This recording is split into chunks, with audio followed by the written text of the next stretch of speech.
السلام علیکم خواتین و حضرات۔ آج میں چاہتا تو یہ تھا کہ پرائمری اسکول سے آگے چلوں، لیکن وہ ماحول جو اس وقت تھا ہمارے معاشرے کا، اس پہ مجھے کچھ تھوڑی سی مزید بات کرنا ہے۔ گھر کے اندر کا جو ماحول تھا، ایک تو میں نے آپ کو بتایا میرے ددیال تھے جن کے اندر وہ کچھ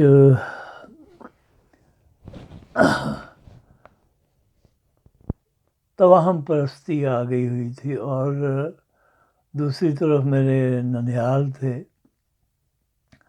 جن میں اس قسم کی کوئی بات مجھے نظر نہیں آتی تھی، تو وہ بڑی نارمل سی زندگی گزارتے تھے۔ تو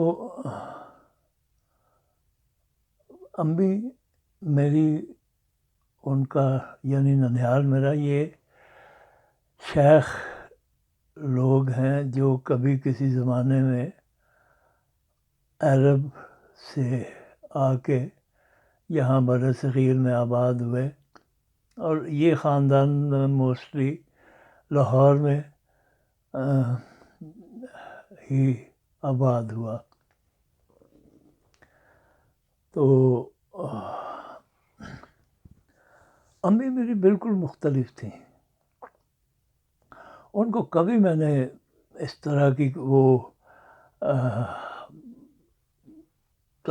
توہماتی یا طلسمی قسم کی زندگی میں انوالو ہوتے ہوئے نہیں دیکھا۔ وہ ہم پھپھو اور ان کے بچے، دونوں پھپھیاں، وہ زیادہ تر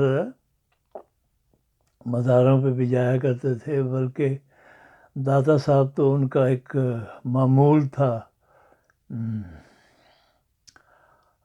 جمعرات، ہر جمعرات کو وہاں پہ جا کے حاضری دینا۔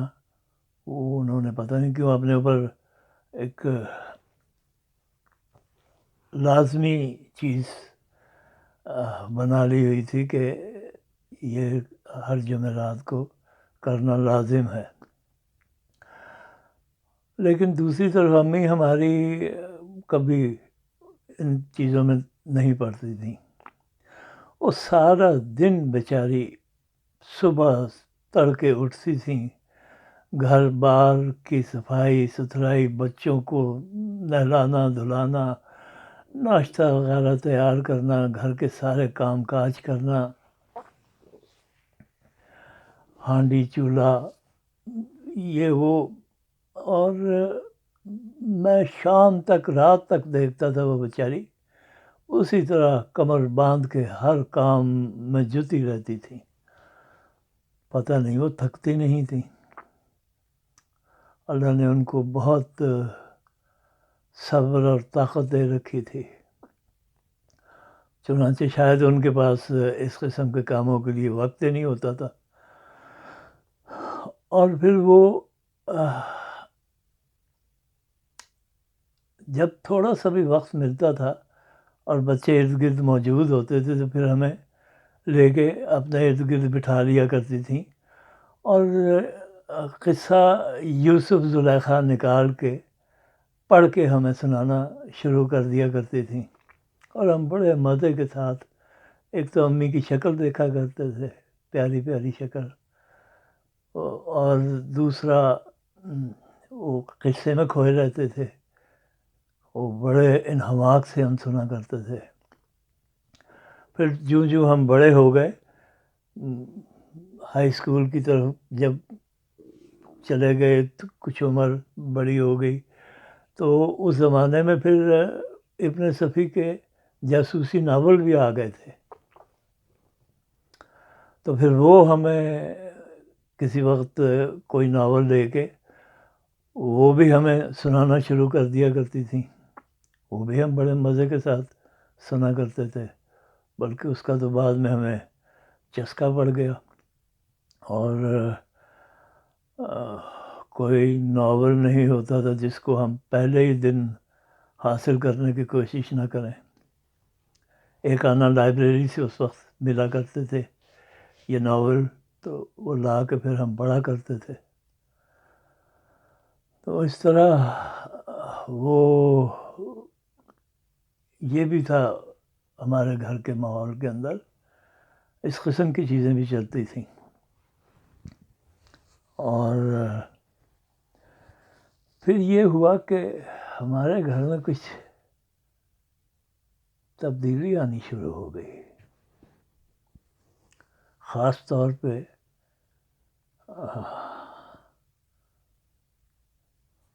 ہم لوگوں کی حوالے سے بات کر رہا ہوں، جس میں میرے والد صاحب، میری والدہ، 2 بڑی بہنیں، ایک بڑے بھائی، ایک چھوٹی بہن، پھر ایک اس سے چھوٹا بھائی. یہ ہم لوگوں کی زندگی میں ایک تبدیلی سی آنا شروع ہو گئی.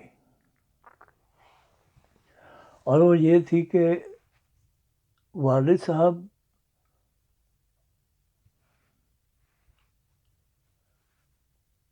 رئیس باپ کے بیٹے تھے. یعنی اس زمانے میں 14-15 گھر ہوا کرتے تھے دادا جان کے لاہور شہر کے اندر. تو کچھ انہیں وراثت میں ملے، کچھ انہوں نے اس جائیداد میں خود بھی اضافہ کیا. تو وہ دادی اماں کی خواہش ہوتی تھی کہ وہ، سنتے ہیں ہم کہ وہ جب ابا جان بڑے ہو رہے تھے تو اس وقت ان کے کانوں میں وہ ہمیشہ ڈالتی تھی کہ میرا ایکو ایک پتر ہے، میریاں 8 شادیاں کرنی، یعنی 8. تو والد صاحب برخوردار تھے، بہت زیادہ اپنے والدین کی تعظیم کرتے دیکھا ہمیشہ انہیں میں نے، بہت جھک کر ملا کرتے تھے انہیں، بہت سعادت مند بیٹے تھے. اور وہ بھلا پھر دادی اماں کا حکم کیسے ٹال سکتے تھے. چنانچہ میری والدہ سے پہلے وہ 6 شادیاں کر چکے تھے، اور اس پہ وہ خاصی خطیر رقم خرچ ہوئی تھی. وہ گھر والے ہی بیچا کرتے تھے پھر دادا جان اس قسم کے موقعوں پہ. تو دادی جان کا حکم جو تھا وہ اس پہ عمل درآمد ہوتا تھا. لیکن پھر وہ شادیاں نبھ نہ سکی، وہ بس شادیاں کرتے رہے اور پھر طلاقیں دیتے رہے. شاید دادی اماں کا کچھ سخت برتاؤ تھا اس میں شامل، یا کچھ بھی نہیں کہہ سکتے. ہم نے کبھی کوریدا نہیں اس معاملے میں کہ کیا ہوا کیا نہیں ہوا، کہ وہ 6 خواتین کدھر گئیں. بہرحال جب پھر میری والدہ کے ساتھ شادی ہوئی تو یہ 2nd لاسٹ میرج تھی. تو اسی زمانے میں پھر پاکستان بھی بن گیا. پاکستان بنا تو ظاہر ہے کہ وہ انڈین مسلمز جو تھے وہ خاص طور پہ کشمیر کے اندر وہ بہت زیادہ انسیکیور فیل کرنا شروع ہو گئے. تو پھر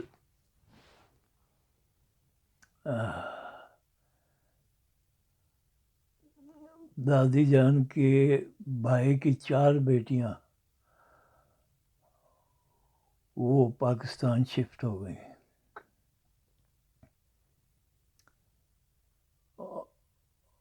اور اس کے بعد پھر کچھ پتہ نہیں چلا، رابطہ ہی نہیں رہا کہ پیچھے ان کے جو رشتہ دار تھے ان کا کیا ہوا کیا نہیں ہوا، کچھ بھی رابطہ ہی نہیں رہا۔ بہت کوششوں کے باوجود بس یہ 4 بھانجیاں دادی جان کی ادھر آ گئیں، وہ پھر ہمارے گھر میں ہی رہیں۔ تو ان دا مین وائل ابا جان بھی ریٹائرمنٹ لے کے آ گئے، کیونکہ اس وقت شاید 50 سال سے اوپر ان کی عمر ہو چکی تھی۔ تو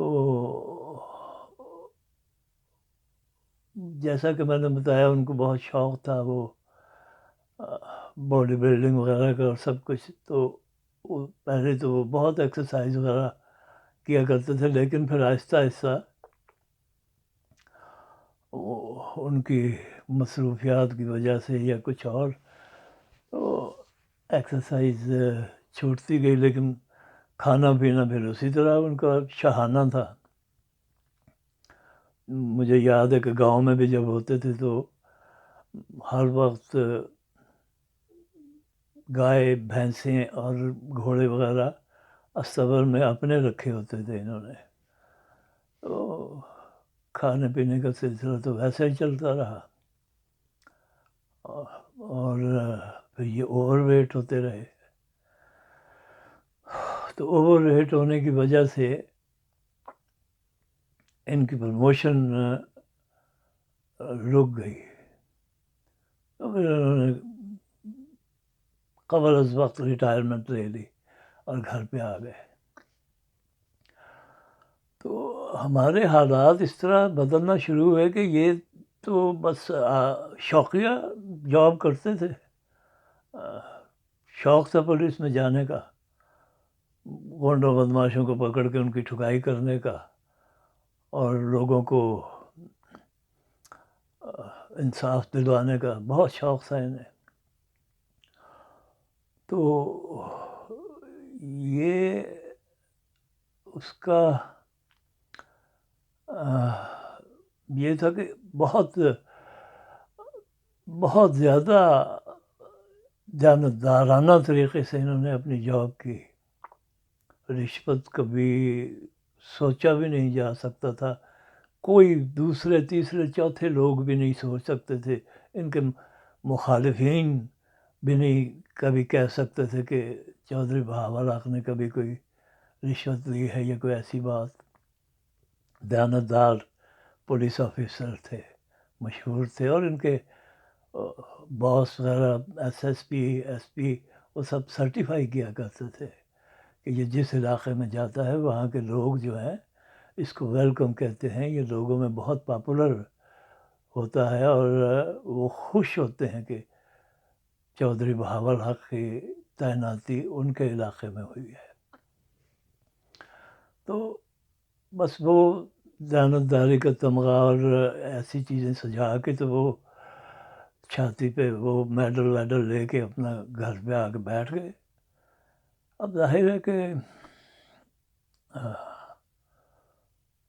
ان کی آمدن تو وہ صرف پینشن تھی، اور پھر انہوں نے دوسری شادی اپنی ماموں کی بیٹی سے، وہ جو 4 بچیاں ادھر آئی تھیں ان میں سے ایک کے ساتھ کر لی، تو اس میں سے بھی ان میں والدہ میں سے بھی بچے پیدا ہونے شروع ہو گئے تھے۔ تو اب دادا جان نے خاصی جائیداد تو پہلے ہی ان کی شادیوں پہ فروخت کر دی ہوئی تھی، اور جو کچھ 8-10 مکانات بچے ہوئے تھے وہ بھی آہستہ آہستہ بکنا شروع، پھر دادا جان نے بانٹ دی اپنی جائیداد اسی وقت دونوں پھوپھیوں میں اور ان میں، تو یہ تو پھر جائیداد بیچ کے ہی کھاتے رہے۔ البتہ انہوں نے ایک کوشش کی، 10-12 تانگے گھوڑے لے کے وہ ڈالے، لیکن بات یہ ہے کہ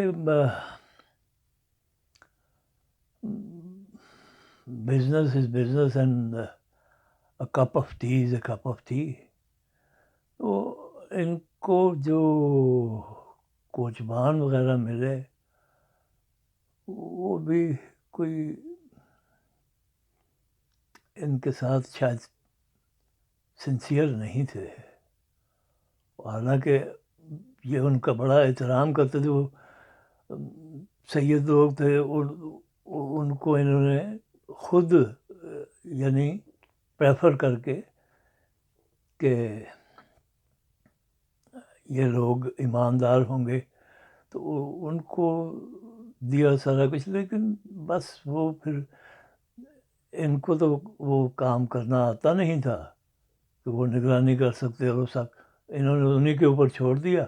وہ ہر دوسرے دن کبھی ٹانگے کا کوئی بام ٹوٹا ہوا ہے، کبھی پہیا ٹوٹ گیا، کبھی گھوڑے کی ٹانگ ٹوٹ گئی، کبھی کچھ. وہ الٹا ہاتھ سے ہی جاتے رہے پیسے.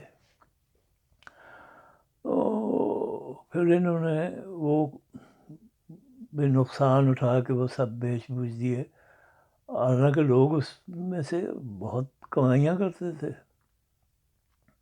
کیونکہ واحد اومنی بس کے علاوہ یہ واحد ٹرانسپورٹ تھی جو پورے لاہور کے اندر چلا کرتی تھی. لیکن نہیں، بس وہ بھی ختم ہو گیا. تو وہ پھر ہماری زندگیوں میں بڑا فرق پڑنا شروع ہو گیا ان سب چیزوں سے. وہ پھر جس گھر میں ہم رہتے تھے اس کا بھی پھر حساب کتاب ہو گیا. وہ بھی انہوں نے پیسہ ویسا نہیں تھا تو پھوپھیوں کے ہاتھ ہی فروخت کر دیا اپنا حصہ، اور وہ بھی پیسے ختم ہو گئے. تو پھر ہمیں آخری ایک جائیداد بچی تھی جو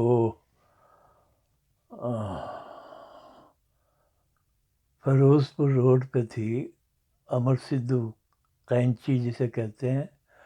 اس جگہ پہ ایک بہت بڑا احاطہ تھا 30 کمروں کا. وہ آخری جائیداد بچی تھی. وہ والد صاحب اب اس کے پیچھے پڑے ہوئے تھے کہ اس کو کسی طرح بیچ دوں. تو اسی علاقے میں اس کے سامنے ہی بھائی جان افندی جو میرے کزن تھے، ان کی ایک شیشے کی فیکٹری تھی جو وہ نہیں چلا پائے تھے، تو بند پڑی ہوئی تھی. تو انہوں نے کہا کہ پھر خالو جی آپ وہاں جا کے رہ لیں فیکٹری میں، تو ادھر پاس ہی ہے آپ کا احاطہ، تو پھر آپ کو گاہک کو دکھانے میں اور سودا وودا کرنے میں آسانی ہو جائے گی. تو چنانچہ ہم لوگ وہاں چلے گئے، وہاں جا کے رہ پڑے. تو اس سے پہلے ایک واقعہ یہ ہوا کہ میں پتنگ اڑا رہا تھا چھت پہ، تو اس کے دیوار نہیں تھی، تو میں اڑاتے اڑاتے پیچھے ہٹتا چلا گیا، اور اتنا زیادہ پیچھے ہٹ گیا کہ میں ایک منزل سے نیچے گرا ہوں اور سیدھا پیروں کے اوپر آ کے لینڈ کیا ہوں. جیسے ہی لینڈ کیا ہوں تو اس کے بعد پھر گر گیا، اور پھر میں اٹھ نہیں سکا. میرا نیچے والا دھڑ اسی وقت اس پہ فالج گر گیا. تو اب پھر اس کے بعد میرا خیال ہے کئی مہینے وہ آتے رہے مالش کرنے والے، نیچے والے دھڑ کی مالش کر کے جایا کرتے تھے. میں تو اٹھ ہی نہیں سکتا تھا. تو بہت ٹائم لگا، تو پھر جا کے کہیں تھوڑی سی نیچے والے دھڑ میں جان آئی، اور آہستہ آہستہ میں نے دوبارہ چلنا شروع کیا. اس سے پہلے گرنے سے پہلے میں وطن اسلامیہ ہائی اسکول میں داخلہ لے چکا تھا، لیکن اس گرنے کے بعد کیونکہ 3-4 مہینے کا وقفہ آ گیا تو پھر میں تو اسکول جا ہی نہیں سکا 6ٹھی جماعت میں، اور میرا نام ہی کٹ گیا وہاں سے. تو پھر ہم وہ شفٹ ہو گئے وہاں بھائی جان فندی کی فیکٹری میں. کمرے شمرے وہاں پہ بنے ہوئے تھے، رہائش مینیجرز وغیرہ کی اور اس کی وہ سارا کچھ تھا. تو وہاں پہ ہم شفٹ ہو گئے. تو اس کے بالکل اپوزٹ کوٹ لکھپت اسٹیشن تھا. بیچ میں بہت ایک بہت بڑا میدان سا تھا جو بیچ میں تھا، اور وہ میرا خیال ہے کوئی 5-6 فرلانگ یا 1 میل کے فاصلے پر ہوگا، اور بیچ میں بس جھاڑ جھنکاڑ اور یہ اور وہ بنجر سی زمینیں تھیں. بس کہیں کہیں کوئی ایک آدھ درخت اگا ہوا، کوئی کچھ. تو میں پھر وہاں پہ سارا دن وہ دھاگے کی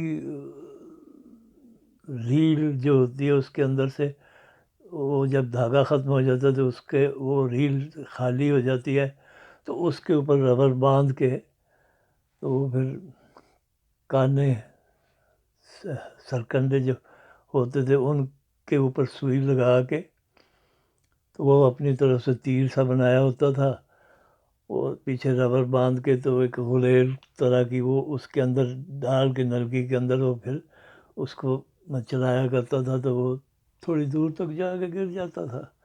تو میں اپنی طرف سے وہ بس ان کے پیچھے بھاگتا رہتا تھا، چڑیوں کے فاختاؤں کے ان کے نشانے لیتا رہتا تھا، وہ ٹائم پاس کرتا رہتا تھا.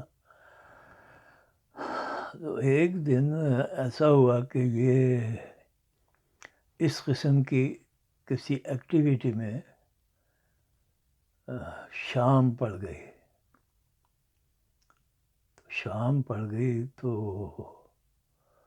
جب میں اپنے اس مشغلے سے تھوڑا سا باہر نکلا تو میں نے دیکھا کہ میں کدھر ہوں. تو اندھیرا کچھ تھوڑا سا زیادہ ہی ہو گیا تھا، 8-10 فٹ کے فاصلے سے نظر آنا کچھ بند سا ہو گیا. تو اب وہ ایک چمنی تھی اس کچھ فیکٹری کی، جسے شیشے کی فیکٹری، اس کو دیکھ کے تو میں واپس گھر کی طرف آیا کرتا تھا. اب میں ہر طرف دیکھوں وہ چمنی مجھے کہیں بھی نظر نہ آئے. تو میں پھر بس اللہ توکل چلتا گیا. اب کوٹ لکھپت اسٹیشن کے پاس ایک ہڈیوں کی فیکٹری بھی تھی.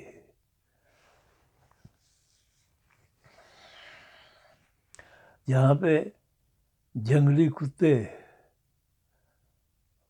ہر وقت رہا کرتے تھے. اور اس سے 1-8 دن پہلے ہی اخبار میں وہ والد صاحب خبر یا والدہ صاحبہ خبر پڑھ کے سنا رہی تھی کہ کسی بچی کو ان جنگلی کتوں نے پھاڑ کھایا ہے. تو خیر میں اپنی طرف سے اپنے گھر کی طرف چل رہا ہوں، لیکن اندھیرے میں میں بالکل الٹی سمت میں جا رہا تھا. اور جاتے جاتے میں شاید کوٹ لکھپت اسٹیشن کے خاصا قریب پہنچ گیا، تو وہاں سے وہ اچانک کتوں کے ایک غول کی آوازیں آنا شروع ہوئی. تو میں اندھیرے میں ایسے بالکل سٹن سا ہو کے تو میں نے دیکھنا شروع کر دیا کہ یہ کیا ہے. وہ اچانک مجھے دور سے ایک غول کتوں کا اپنی طرف بھاگ کے آتا ہوا نظر آیا. کی آوازیں آ رہی ہیں. تو میں تو بالکل سکتے کے عالم میں کھڑا ہو گیا. وہ خبر میرے ذہن میں چلنا شروع ہو گئی. میں تو بس اپنی طرف سے تو میں سمجھ رہا تھا کہ آج تو بس شاید یہ میری زندگی کا آخری دن ہے. تو وہ بھاگتے وقتے میرا خیال ہے جب میرا 15 یا 20 فٹ کے فاصلے پہ رہ گئے ہوں گے تو اچانک میرے پیچھے سے کی آواز آئی. تو میں نے گھبرا کے اس طرح دیکھا تو میرے پاس سے ایک السیشن کتا نکل کے بالکل میرے آگے ڈھال بن کے کھڑا ہو گیا اور اس کی دم کھڑی ہوئی ہے اور لہرا رہی ہے اور وہ کر رہا ہے. تو وہ کتوں کو جیسے بھاگتے ایک دم بریک سی لگ گئی ہو. تو اس لیے میں وہ 5-7 فٹ اور آگے ہوئے تھے تو بریک لگ گئی ایک دم. تو ان کی دمیں کھڑی ہوئی تھیں جو کر رہے تھے. تو پھر ایسا اس کتے نے بھی جب کرنا شروع کیا تو ان کی دمیں میں نے دیکھا وہ آہستہ نیچے گرنا شروع ہو گئی اور پھر ان کی غراہٹ میں بھی بالکل تبدیلی آ گئی اور وہ آوازیں بدل گئیں اور وہ پھر آہستہ سب کے سب پلٹ گئے. تو میں تو بس اسٹن ہو کے یہ سارا کچھ دیکھ رہا تھا. تو جب وہ پلٹ گئے تو کچھ دیر کے بعد مجھے ہوش آیا تو میں نے وہ گھبرا کے دیکھا تو میں نے دیکھا کوئی وہاں تو کچھ بھی نہیں تھا. تو پھر میں نے پلٹ کے دیکھا وہاں بھی کچھ نہیں. ادھر ہی پلٹ کے دیکھا کچھ بھی نہیں. میں نے ٹرن کیا اور مجھے سمجھ میں آ گئی تھی کہ اس کے بالکل اپوزٹ ہے میرا گھر. تو میں نے پلٹ کے دیکھا اور پھر تیز قدموں سے چلنا اور پھر بھاگنا شروع کر دیا. حتیٰ کہ بھاگتا پھر مجھے وہ چمنی نظر آ گئی اور میں بھاگتا آ کے دھڑام سے گرا اور بے ہوش ہو کے اپنے بستر پہ گر گیا. اس کے بعد اگلے دن صبح ہی میری آنکھ کھلی. تو یہ واقعہ بھی میرے ساتھ پیش آیا. تو بہرحال پھر کچھ میرا خیال ہے ہم 6 مہینے یا سال کے قریب ہم وہاں رہے ہوں گے. تو میری پڑھائی میں 2 سال کا گیپ آ گیا. تو پھر جب ہم واپس آئے تو اس بار ہمارا جو مین گھر تھا دادا جان کا جو اب والد صاحب کا تو حصہ اس میں سے ختم ہو چکا تھا تو وہ باقی جو تھا وہ پھوپھیوں کے پاس تھا. تو اس گھر کی پچھلی سائڈ پہ ایک چھوٹا سا گھر ہوتا تھا دادا جان کا جس میں ان کے سائز رہا کرتے تھے کسی زمانے میں. تو ہم پھر اس گھر میں آ کے رہے اور آہستہ جو ایک ہماری شہزادوں والی زندگی تھی وہ ختم ہو کے کچھ اسرت نے اور غربت نے ڈیرے ڈال لیے ہمارے گھر پہ. تو بس یہ اس زمانے کا. پھر وہ اسی گھر سے پھر میں دوبارہ وطن اسلامیہ ہائی اسکول میں 6ٹھی کلاس میں داخل ہوا تھا. تو اب وطن اسلامیہ ہائی اسکول کا کچھ تھوڑا سا باقی کا حصہ اگلے ایپیسوڈ میں پھر میں آپ کو سناؤں گا. تو اس کے بعد چلیں گے اسلامیہ کالج ریلوے روڈ پہ. تو تب تک کے لیے اجازت دیجیے.